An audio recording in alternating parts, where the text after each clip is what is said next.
प्रजासत्ताक दिनानिमित्त साकारली रांगोळीमध्ये भारताची प्रतिकृती। मंगरुळपीर येथील विक्रमसिंह रणजितसिंह पाटणकर ITI कॉलेजमध्ये प्रजासत्ताक दिनानिमित्त 15 फुटी भारताची रांगोळीमध्ये प्रतिकृती साकारण्यात आली होती।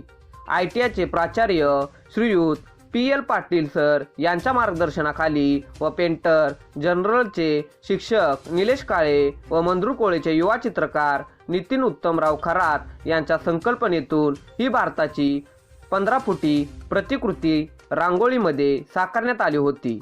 निलेश काळे व युवा चित्रकार नितीन उत्तमराव खरात यांनी विशेष मेहनत घेऊन ही रांगोळी साकारली।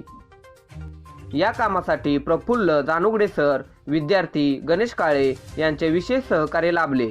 कॉलेजचे प्राचार्य श्रीयुत PL पाटील सर, विक्रम पोरे सर व सर्व शिक्षक स्टाफ यांनी या रांगोळीचे तोंड भरून कौतुक केले। पंचनामा न्यूजसाठी उपसंपादक नितीन खरात।